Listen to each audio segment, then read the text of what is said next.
Welcome to Below the Line, where we talk about working in Hollywood from the crew perspective. My name is Skid. I'm a former assistant director and your host.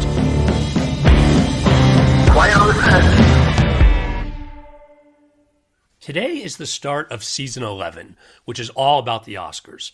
Each episode, I'll host a panel of film industry professionals to discuss the nominees in their category of expertise. There will be 10 episodes total, and we'll release 2 a week between now and the 94th Academy Awards on March 27th. We're kicking it off this year with the nominees for sound, and I'm happy to welcome back some friends of the show. Steve Morrow, production sound mixer. Nice to see you. Thanks for having me. Glad you're back. Also returning is Don Sylvester, sound editor. Welcome back. Thanks very much. Glad to be here. Now, listeners, if you're curious about these guys and their film credits, look them up on the Internet Movie Database. Below the Line also has a page on IMDb, so you can start on a specific episode and simply click through to the film credits of our guests. The 5 films nominated for sound are Belfast, Dune, No Time to Die, The Power of the Dog, and West Side Story. We're going to discuss them in that order, and spoilers are possible, so consider this a warning. Gentlemen, let's jump right in on Belfast, and the team, apologies if I mispronounce any names, sound mixer Denise Yard, re-recording mixer / sound supervisor Simon Chase, sound supervisor James Mather, and re-recording mixer Niv Adiri. I liked Belfast as a movie. I thought it was an interesting take on, Bloody Sunday and what had all happened. For me, when you watch Belfast, the interesting thing that they did with the mix is they had a lot of the voices come out of different channels of sound, different speakers, from behind you to the right, to the left of you. That's not typical. Your typical dialogue comes out of the center channel, which is, right smack in front of you, right under or behind the screen. And to me, that was, successful in Belfast. Some movies do it and it's very distracting. But Belfast was able to pull it off. And so it felt like you were in the middle of the action, in the middle of the story, and you could hear where people were coming from. And I thought it was an interesting choice because it's, sometimes that's a dangerous thing to do because it can be distracting. And depending on how the speakers are set up in the theater or in your home, how you view it, that can be vastly different than the center channel sound. So I think they were able to pull it off in a way that put you in the middle of the story. Yeah, Steve, you're absolutely correct that the dialogue, important dialogue, should come out of the center of the screen. Now, when they don't put dialogue in the center of the screen, to me, it tells me that's not important dialogue. That's stuff that is then used as sound effects. Now, this may sound silly that I'm going to say that dialogue is sound effects, but if you're in an atmosphere where there's a lot of talking, it's used as a sort of an effect of a place, and you're allowed to put that anywhere you want, as long as you're not telling people to pay attention to it. For example, if there's somebody's talking in the middle of the screen and someone's talking behind you, you're not supposed to pay attention to that person behind you. That's supposed to be just there as a background atmospheric thing. And there's so many perspectivizing and atmospheric approaches to the dialogue in this film that they used a lot of the dialogue as sound effects. And that's why I think that they're given credit and not scorn for taking the dialogue off the center of the screen. I would say 99% of the time, the dialogue comes out of the center channel. That's where the voices are heard. And sometimes, it can be distracting to all of a sudden hear a voice coming out of the back of the theater, when you're used to hearing it, on the screen. I think Birdman did it years ago fairly well. There's been a few movies that have done an interesting job of it. But yeah, in Belfast, I just felt like, puts you in the center of the action, gives you an understanding of where people are in the world. But it can sometimes have the opposite effect where it's very distracting. And in this one, I was pleasantly surprised that it worked so well. When we start these conversations, I like to sort of go back and have a little roundtable about what is good sound, why are we nominating these pictures for sound, and who cares about sound and who doesn't care about sound. If you look at all these nominees, you couldn't get a broader spectrum of movie genres. So Belfast, in alphabetical order, is up because, in my opinion, there's a lot of people that say the Academy Awards can be not best sound, but most sound. It's almost like, the louder the better, and we've been fighting that for a long, long time. And so to see something like Belfast show up, which is an amazing balance, really, of sound and dialogue. I mean, there's a real lack of score too, which allows more sound to be featured. So to ask yourself, well, why is Belfast considered best sound when it's not most sound? For me, is because it kind of represents a particular directorial perspective that is presented through the sound. The storytelling is presented through the sound. And a lot of movies will augment the story, or they'll just blow things up, or they'll have really cool sounds. But you don't really have to have a wide palette of sounds in a lot of movies, because what you see is what you get. In this movie, it's basically a perspective of the kid Buddy, who is, I guess, Kenneth Branagh. It's his point of view of the world. So everything is very subjective. It's memories of sounds. It's just a collage of information that's presented to you in a way that tells the story. I like that idea a lot. I like it better than, say, a war movie that just has a bunch of bullets and things like that, which is cool. I like sound. But when it helps tell the story, if it gives you a particular point of view and it's done through sound, I give it high marks, and I'm really pleased to see this movie on the list.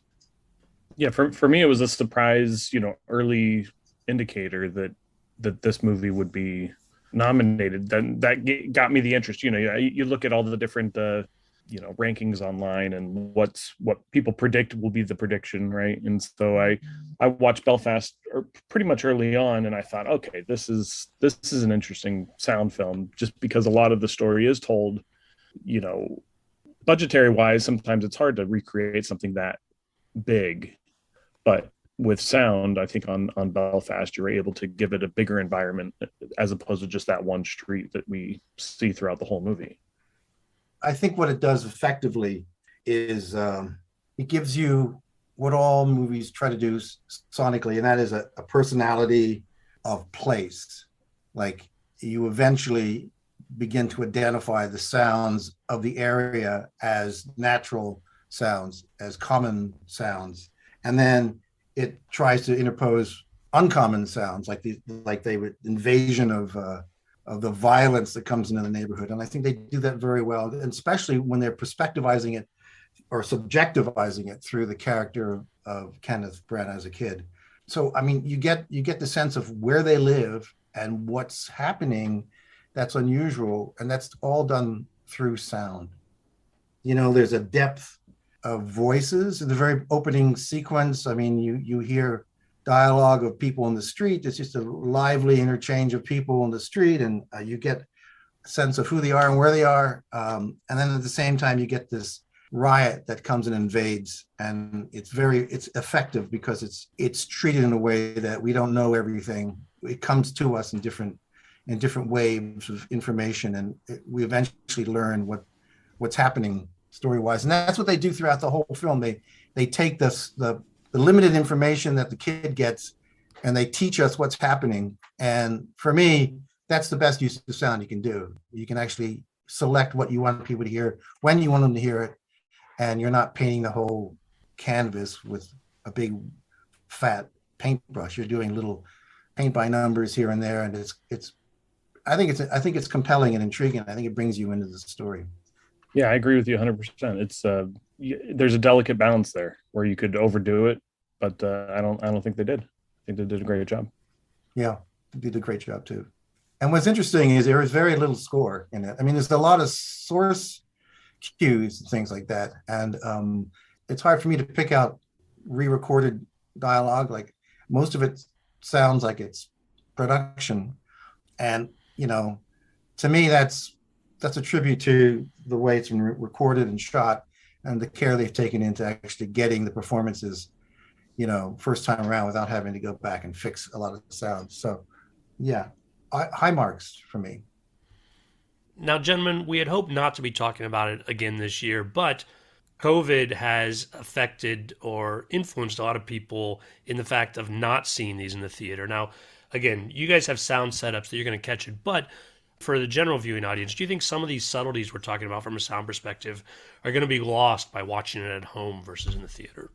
I think you lose a lot when you don't see it in the theater, any movie really, because the movie's made for the theater experience. So sure, something will be lost, but it's also important to be safe and careful. So everybody has their own gauge of that. So I think, yeah, I mean, if the ultimate choice is safety versus seeing it in a theater, maybe you pick safety. But I think once it becomes clear that COVID is down and it's easier to see movies in theaters, I think that's the best experience you can have, seeing any of these and hearing any of these films. I saw Belfast in the theater, and what you see and hear in the theater, and I also saw it at home as a second time.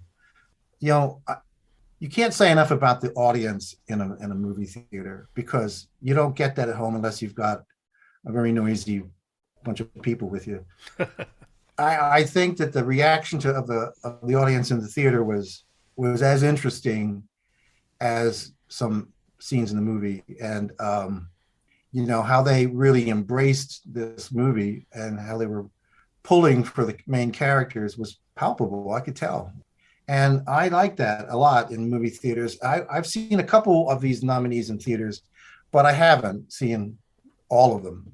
And, I've said this 1,000 times, and I'm probably going to have this on my tombstone, is that you don't know what you're hearing at home.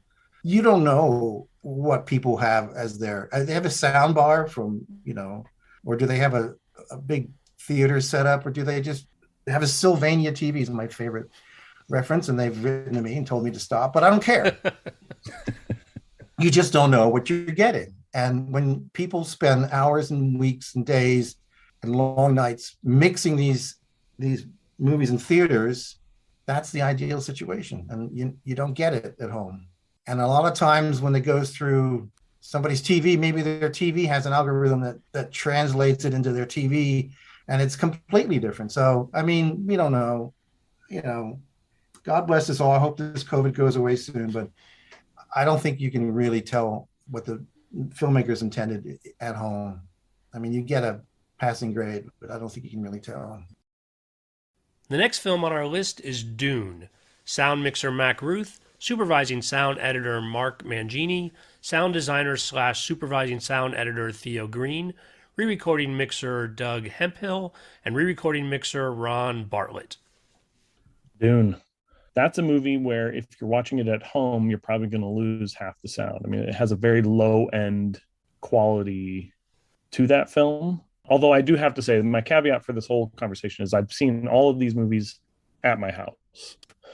We don't leave unless I'm working. And if I'm working, then I don't put the production at risk by going out and doing anything. Anyway, that's been our kind of go-to for the last couple of years. But Dune was an experience visually and sound-wise. I thought that's such a difficult movie to make sense, in that terms. I mean, the original Dune was kind of a mess all over the place, and this was a great reimagining of a movie that would be incredibly hard to make. So I give kudos to Mac Ruth, who recorded it on set. I'm sure that was not easy with everything blowing and sand and wind and effects. But yeah, I mean, it made you feel, at least when I was watching it, I felt like, yep, I'm on Arrakis, and it is not a comfortable place to be.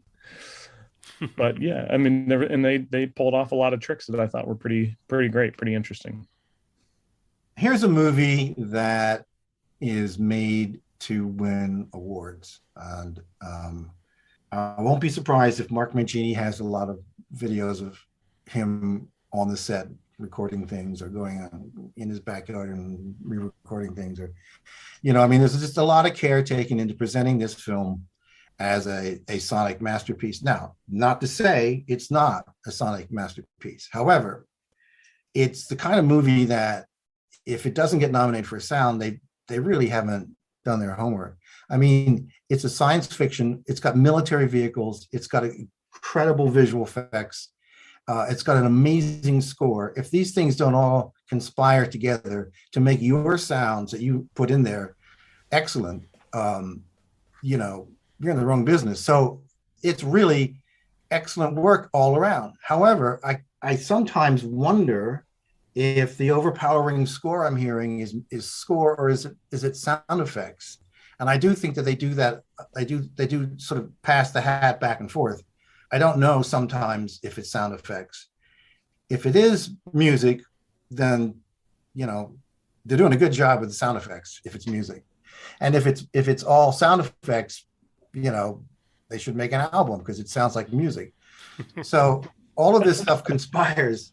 I think it's all very good stuff, but it's kind of like the first one on the list. Everybody goes, well, we got to put Dune on the list because it's got so many things going for it. I would agree with that. Yeah. I mean, it's definitely a technical award magnet. Yeah. And it's, you know, deserved, but yeah, it's a giant, I mean, that's a big movie. It's a big movie. Yeah. And they planned it well and they executed it well and they had a budget, you know. I mean, a couple of these movies we're going to talk about later, they don't have a budget. So again, I asked the question about why are we here? What is good sound? Is good sound, you know, a big budget, a lot of talented people and unlimited resources and all the time in the world? Or is it the storytelling aspect of a movie that manifests itself in a way that is intrinsic to the value of the movie itself and contributes on a level that you may not even know, but it's there. I mean, there's so many different gradients of what good sound is. And Dune is good at it. I mean, they've got the advantage of creating sounds that never existed before. And with that, you know, that's a real heavy duty kind of sound effort. Like, this is a machine you've never seen before. And doesn't it sound like a cool machine? Yes, it does. It does. But we don't know what the machine really, I mean, it's made up. So it's in somebody's computer. So to make it sound real is a real accomplishment. But that's like, you could have made it sound different and it would have been good. They could have done 6 different ways. And the 5th one the director likes, but the other 5 were like just as good. They're all different. So I guess what I'm saying is, although I like this movie and I think I love the movie and I think the sound is excellent, I just think it's a no-brainer on this one. And sometimes I'm not inspired by that. Although if this one is selected as the winner, it certainly will deserve it. Absolutely, yeah. You guys talk to me a little bit more about how, in general terms, the score can interact with or override or support. Don, you suggested that as well. What's done in the sound mix? Yeah, I was going to say, I think Don has probably the most hands-on experience with this. There's that delicate balance between the film sound and the score. And sometimes it can, you know, you can have a composer that just overdoes it and just lumps it on, and then it destroys all your work. Well, when you've got composers scoring events like sound effects, which used to be a real issue, like the explosion would have a big, you know, crescendo in the music, and there'd also be explosions, and the mixer would turn around and go like, you want to hear the bomb or do you want to hear the music? And they go like, we'll play both. But you end up featuring one over the other, and 9 times out of 10 it's the music, because that's the emotional cue. So scoring this movie, like Dune, I found that there was a lot of drones going on, and drones and low end and sort of like, you know, continuous tones are something that we try to reserve in the sound effects department. But if the music is similarly composed, then you cross the line. You don't even know what you're listening to or where it came from. I mean, and that doesn't matter to the viewer because it's cohesive. But when we're trying to break it down and say who's good at this and who's good at that, it's hard for me to tell hard for me to tell sometimes if that's score or if that's a background drone happening, which is a cool sound, or is it made by some guy with an oboe. especially in Dune. I mean, that's especially in Dune. Yeah. Yeah. That line gets crossed probably left and right. Yeah. I've been on many films where we try to coordinate with the composer, and limited success. I mean, the composer will want to. I mean, it's like a hat on a hat. Like you're doing a big scene where there's a lot of sound effects, and the composer is motivated, but to write a lot of music, and it's like, well, you got to play feature one over the other, and most of the time, the music wins, just because of the nature of the movie-going experience. The third film on our list is No Time to Die. Production sound mixer Simon Hayes, supervising sound editor Oliver Tarney, co-supervising sound editor James Harrison, re-recording mixer Paul Massey, and re-recording mixer / sound effects editor Mark Taylor. No Time to Die, little James Bond for this year's Oscars. I would say, Simon Hayes being the production mixer, he's been one of those guys that, if it's a movie that he did, the dialogue and the sound from the set are going to be impeccable. I mean, his work is always fantastic, but he puts a lot of care towards that.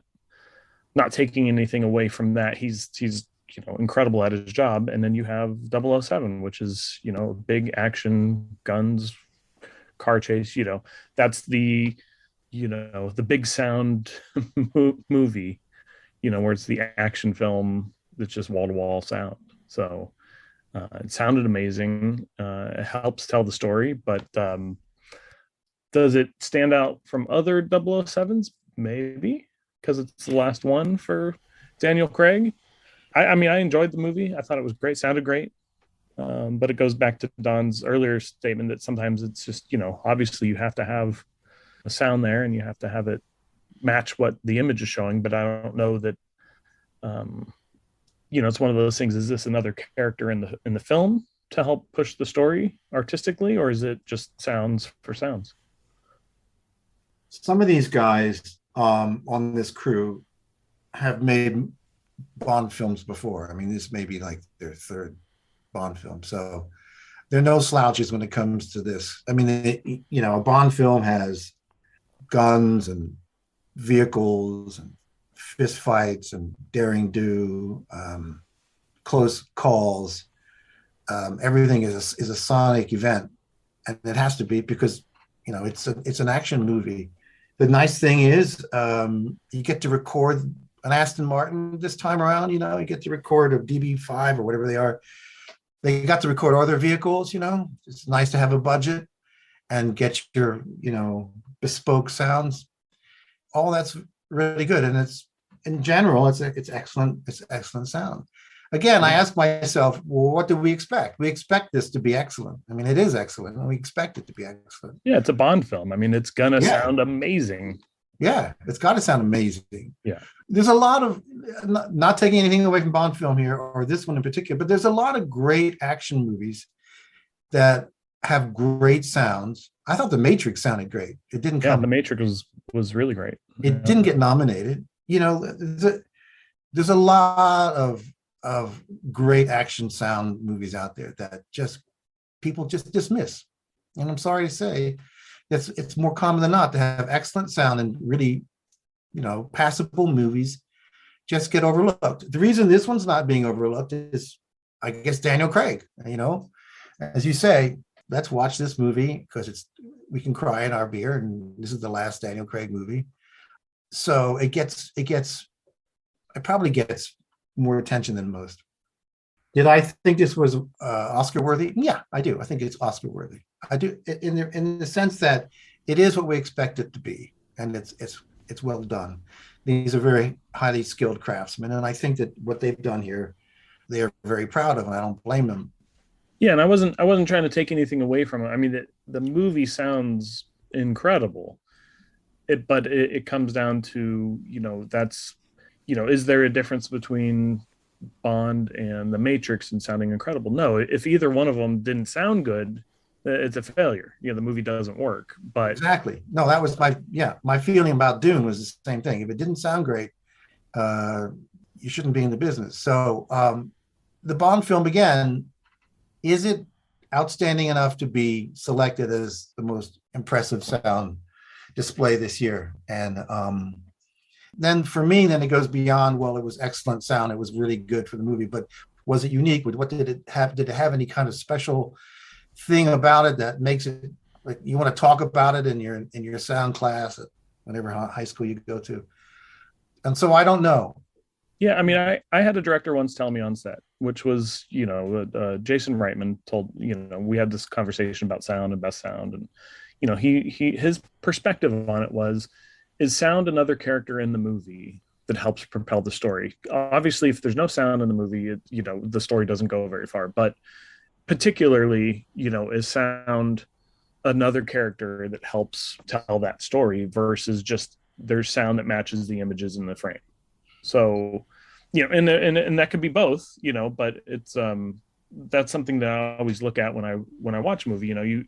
Because you look at the Matrix kind of a movie and you go, yeah, it sounds incredible. There's new sounds in there, but without them, it's not another. You look at Belfast and the backgrounds and all that sound. That's a character in the movie. That's putting you in that place. And Dune is the same thing. It's these dark groans. It's this new world that you're in, and so that's putting you in this place. And not to take away from Bond, but the Bond sounds are these amazing, great sounding. It's a great sounding movie, and the dialogue is crisp and everything is clean. But it's at the end of the day, I don't know that I think of Bond as a sonically another character in the movie. Right. But it's an amazing sounding movie. So it's a tough. That's like that tightrope of saying, yeah, it's not. Nobody did a poor job. I mean, it's an incredible job. But at the end of the day, I don't know that it's another character in the film that propels the story. And do you want to have like sounding films always win? I mean, again, do you go for the more sounds versus the best sounds? Right. I mean, I think there's a lot of reason why there's not a lot of Marvel movies that get nominated for best sound. It's not that they don't sound good. They just may not be a character in that film that propels the story forward. I mean, of course they sound great. They have to. Yeah. Well, sometimes when you actually trick out all the sound effects in a very active movie, you get sonic fatigue after a while because not everything is 100%. And in some of these movies, everything goes from 0 to 60 or 100%, like instantly. I think recently people have realized that you have to have a little downtime in these things, but then the third act is 25 minutes of nonstop sound explosions and whooshes and incredible things, and then you get sound fatigue. So again, I have to sort of say they're all excellent movies, but why are we pointing to this one in particular? Why is it worthy of the whole industry saying it's the best this year? Why? And there's got to be something different to it. I mean, maybe it's the jalapeno on the burger. I don't know, but it's got to be something different. Well, I'm very interested to hear what you both have to say about the fourth film on our list, The Power of the Dog. Production sound mixer Richard Flynn, supervising sound editor Robert McKenzie, and sound effects editor / re-recording mixer Tara Webb. The Power of the Dog. Hard movie to make. I always say it every year. Western. Hard movies to make. So hats off to the production team on that one. It's not easy. This is a movie that has, I would say, a fraction of the sound budget that No Time to Die or Dune have. I'm just guessing. They only have 3 people nominated here. So it does say small crew, small budget. And here's one where you have to ask yourself, what are we going for here? Why do we even need sound? I mean, the reason this has probably been selected is that people bought into the place of it all. And they felt like they had gone to a place, they had traveled to a place in the film that they had never been to before, and they experienced it, part of which was due to the sound. So that's really good on one level. It's also very hard to pinpoint an event that says, here's good sound, because it's very low key, very subtle. And it's almost laconic, the film sometimes. They've got an old period car, they've got horses, and the whole thing is a Western of very limited scale. So while I enjoyed the film and I thought they did a great job, I'm having a hard time comparing it to, say, any of these movies on the list because of its limited presence, and it's designed that way. So let's not pretend that they're failing. They're not.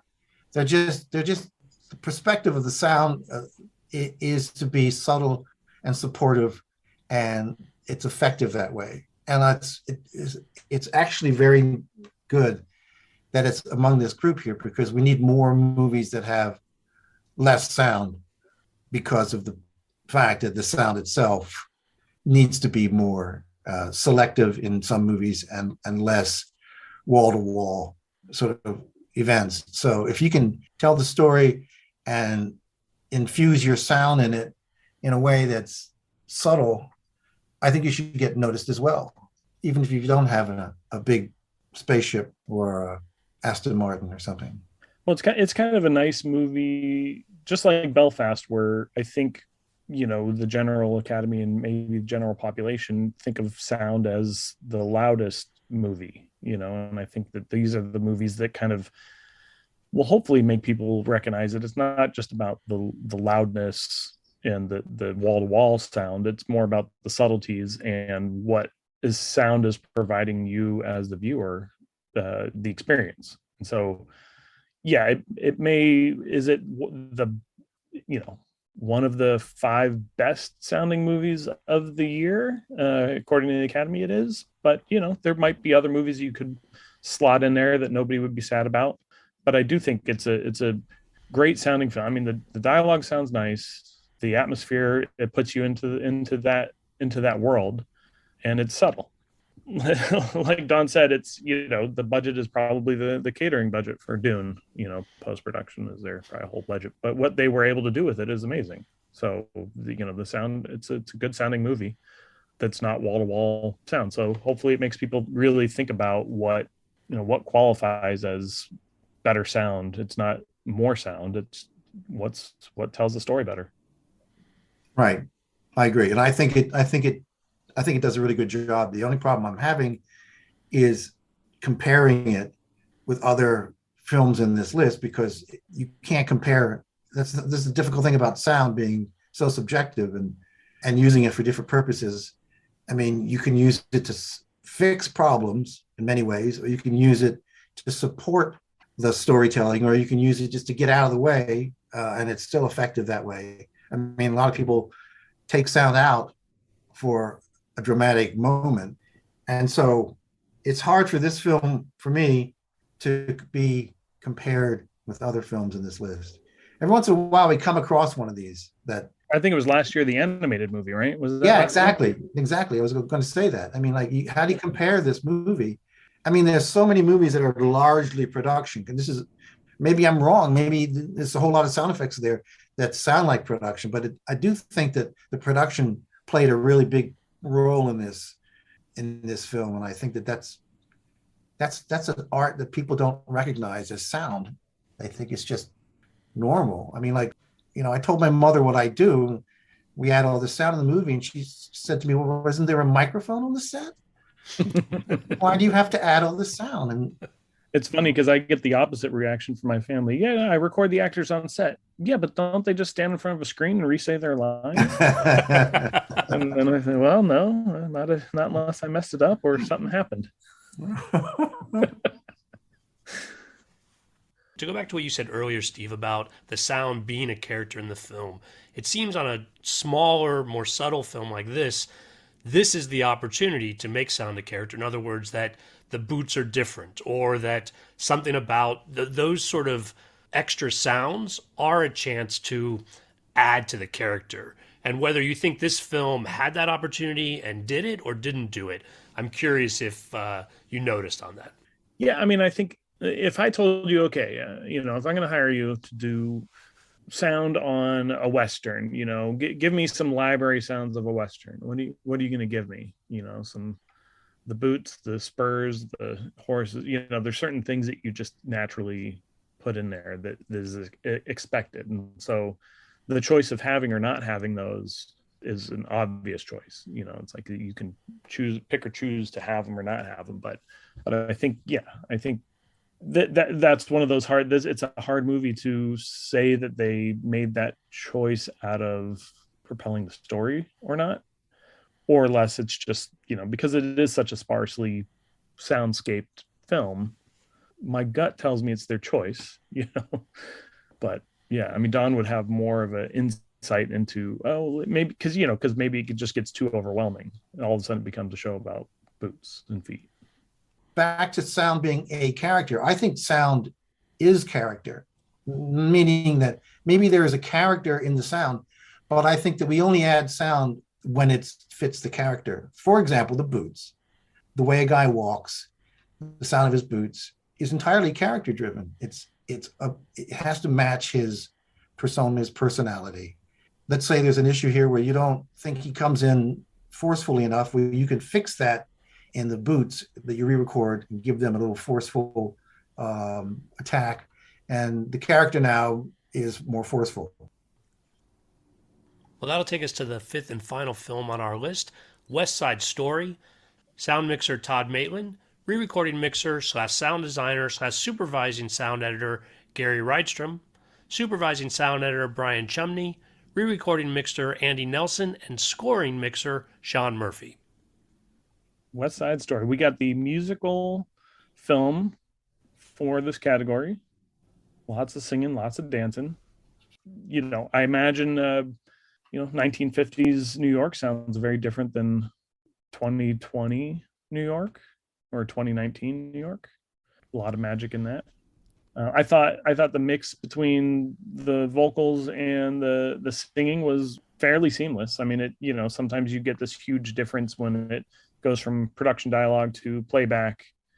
Certainly with musicals, that's easy to do. I've done plenty of musicals where it's, we're next to a freeway having a conversation and then they break out in the song and it goes completely silent, because that's just nature of making the movie. So it's an incredibly difficult tightrope to walk post-production wise to, make sure that singing matches, what it should sound like in that environment. So I think they did a great job in driving that forward and making a good music, making the musical sound like it was, maybe live recorded, maybe not, question mark. In a lot of ways, this West Side Story reminds me of the approach that Belfast took, in the sense that at any one time there could be a dozen people mic'd up and talking. And I know Todd Maitland, he had to wire everybody, and that's a tough job. People don't think about it, but when you got 20 people with mics in scene, that's a tough job. That's where the comparison ends with Belfast, because even though they record everything, they don't. All the music is pre-recorded, and all the singing is pre-recorded. So, again, as Steve said, 1 minute they're talking in the middle of New York. Next thing you know, they're singing and dancing on the soundstage in Brooklyn, and it's a little different sounding. So then they have to go and put back the sound that they take out, and so there's a whole lot of Foley in this movie. It's like I hear people's feet everywhere. I mean, I've been attacked by 11-year-old boys saying, like, why do we always have to hear the feet?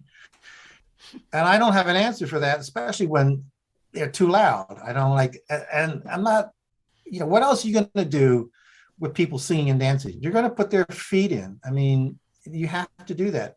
But if you're really in the scene where people are singing and dancing and you're not re-recording the soundtrack, you're not going to hear their feet. So it's hard. You just have to put in sound that you wouldn't normally hear. And that's the problem they have, is that a lot of this stuff takes place in the middle of the night. The backgrounds are really quiet. They're dancing in the middle of the street. You just hear their feet, and that's it. And the singing and dancing, of course. So it's hard. It's almost like an animated feature in the sense that it's hard. They take out so much sound and they put back so little sound because it's music. And also, it's a stage play. So at what point, nobody dances in real life. This is not true. The Sharks didn't have that great choreography in real life. They didn't.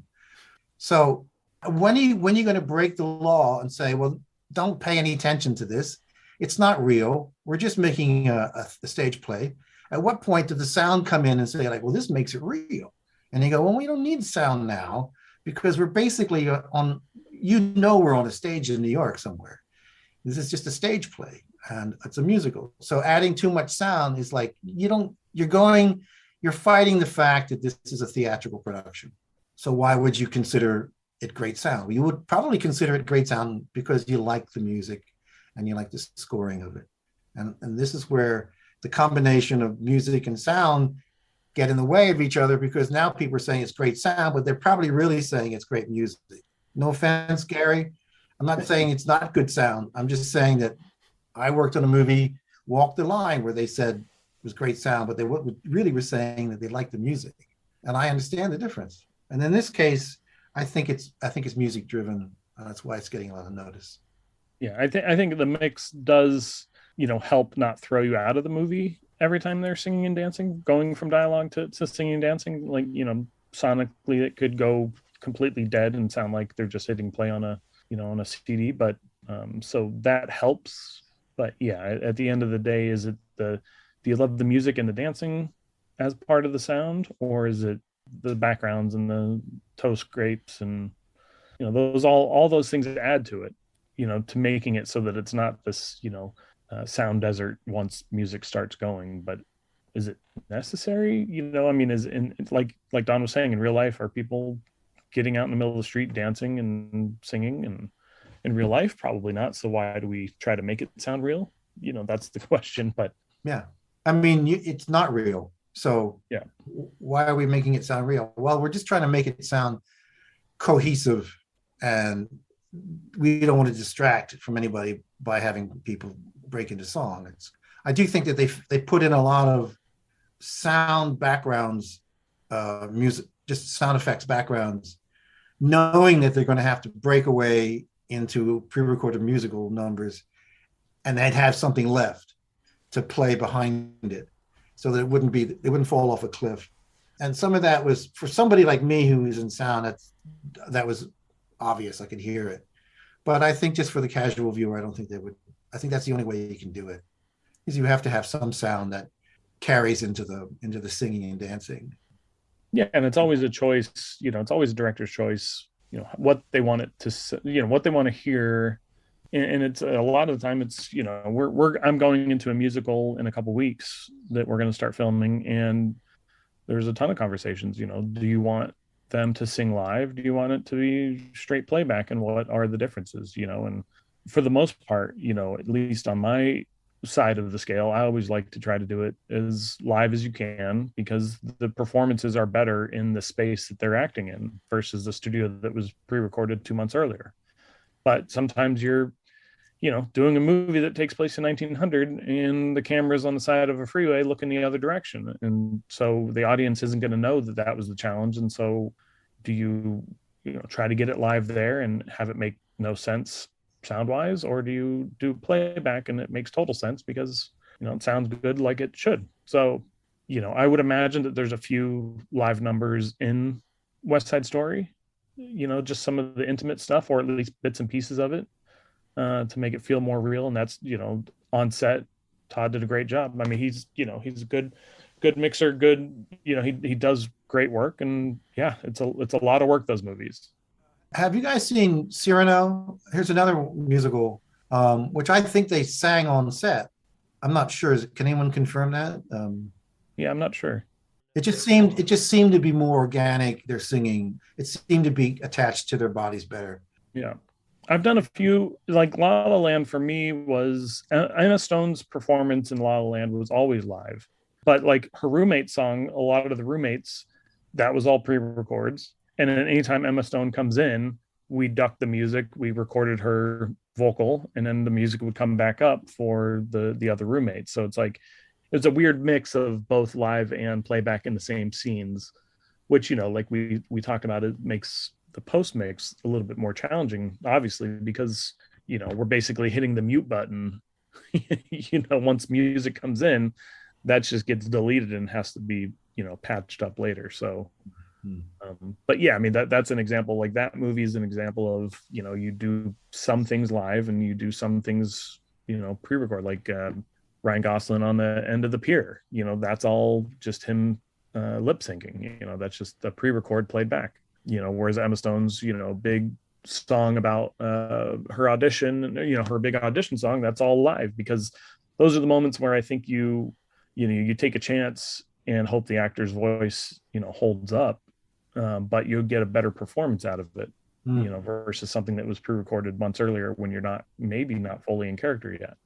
It's a tightrope, because there's the technical aspect of it going, well, if they come in with a sore throat, does that ruin your day? And the answer is no. You pre-record it, you get the pre-record. Obviously the studio wants to hear the music before they approve the budget anyway. So you get the pre-record as your backup. And on the day, if they can sing and it sounds better than what the pre-record is, that's what you record. So anyway, West Side Story, they probably did a little bit of that throughout. Some of the bigger numbers, definitely no. You don't spend the time doing a 20 people dancing and singing in the middle of the street. It would just be hard to sing and dance. But yeah, some of the other intimate numbers, you probably go for some live singing if the actors are up for it. Yeah, there's some physical actions going on in those dances. I would imagine they would be a little bit out of breath. Yeah. Are there other films that came out last year that were notable from a sound perspective that didn't make this list for either of you? Well, I mentioned The Matrix, which I thought was clever in the sense that it gave us a reference to the original Matrixes and then built on it. And I think anybody who actually follows The Matrix would have noticed that. And I thought it was, again, it had to be excellent sound because it was so action driven. And I think they did a good job. And that was completely overlooked. Spider-Man was completely overlooked. I thought that was a good sounding film. I did Ghostbusters. Not that, that to me, that was a great sounding movie. They took great care in, using some of the original sound effects from the 80s, remastered them and made it so that, because it's easy just to recreate it, but it's, you're paying tribute to the original. And so I think there's plenty of movies. I think every year there's plenty of movies that get overlooked, but it's because the categories, you're picking 5 movies. Although this year they did a weird thing. The Academy, Don will know this also, that we had to vote on a short list of movies in early December. So pick your top 10 movies that will be, of those 10 movies, 5 of them will get nominated. And it's the first year that I remember them doing that. And they did it at the beginning of December. And there was a handful of movies we couldn't see yet. Yeah. Spider-Man was one of them. It was nowhere to be seen. Yeah. Yeah. You couldn't see it until, a few weeks ago. And it's like, that short changes some movies, and the studios are going to have to adjust to release them early to the Academy, or else they get overlooked just because there's no way to see or hear it. And I feel like West Side Story was one of those movies that wasn't available to see, but we just assume it's going to sound good. So we're going to vote it in the short list and then hopefully see it before we voted on the permanent nomination list. It's a bit of a weird year because it's the first time that they've done it, but and I think they'll adjust, or the studios will have to adjust to it. But yeah, I mean, I remember thinking, well, I couldn't see The Matrix. I couldn't hear that. I'll assume it's going to sound good. I'll put it on the short list, but that's not really fair to movies I have seen that I thought sounded good. Because what if The Matrix was a total, what if it was a train wreck? It wasn't, but what if it was? And then I picked it because I just couldn't have heard it earlier. So yeah, I think every year there's plenty of movies get overlooked. I mean, there's incredible sound work across the board in our business. And I think it's not that they're overlooked so much as there's just not room, right? I mean, there's probably 30 amazing sounding movies that all deserve a place, but there's only 5 spots. Yeah, I still think we're victims of the pandemic because of the release schedule and the fear of the theater, or fear of getting a streamer bootlegged, or whatever fears we have.